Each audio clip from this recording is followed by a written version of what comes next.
Pour cette recette de gâteau sans farine, vous aurez besoin d'une banane de taille moyenne que vous couperez en morceaux grossièrement et que vous déposerez dans un hachoir. Faites de même avec une grosse poire que je vous invite à éplucher. C'est une recette que j'ai créée pour ma famille dernièrement et je vous la conseille vivement. Ensuite, ajoutez 2 œufs de gros calibre.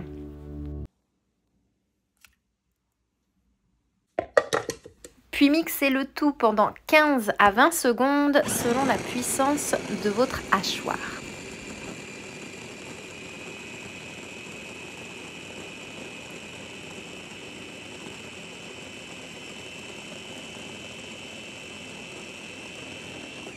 Le plus important ici est d'avoir un mélange lisse. Versez ce mélange dans un saladier, puis ajoutez 4 cuillères à soupe de sucre de votre choix. Comme vous le savez, j'utilise le plus possible du sucre non raffiné.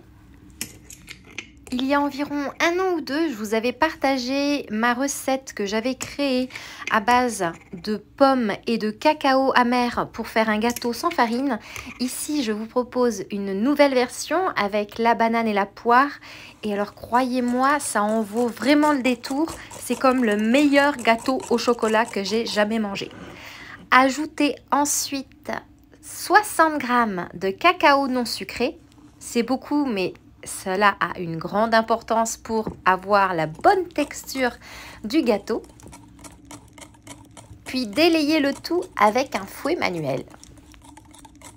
Bon, donc je vous disais que c'est le meilleur gâteau sans farine, le meilleur gâteau au chocolat fait maison que j'ai jamais mangé. Sincèrement, le mélange banane, poire, chocolat, c'est juste le succès garanti. Croyez-moi, il n'y a personne qui ne peut pas aimer ce mélange. Non seulement vous ne sentez pas le goût de la poire, ni le goût de la banane, le mélange des deux donne un autre goût, une autre dimension vraiment sublime. Ensuite, vous ajoutez 2 cuillères à soupe d'huile de votre choix et vous préparez un moule à gâteau recouvert d'une feuille de papier cuisson que j'ai légèrement huilée. Vous versez votre pâte à gâteau. Je précise qu'il faut choisir un moule d'un diamètre d'environ 18 à 20 cm maximum.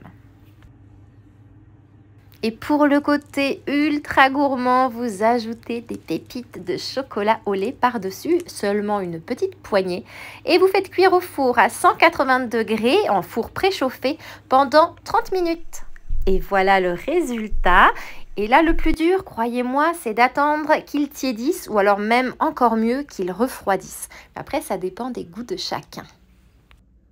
Bon, et comme la gourmandise était au rendez-vous ce jour-là, vous pouvez ajouter de la crème fouettée avec un petit peu de cacao non sucré par-dessus. Vous pouvez même ajouter des fruits de saison.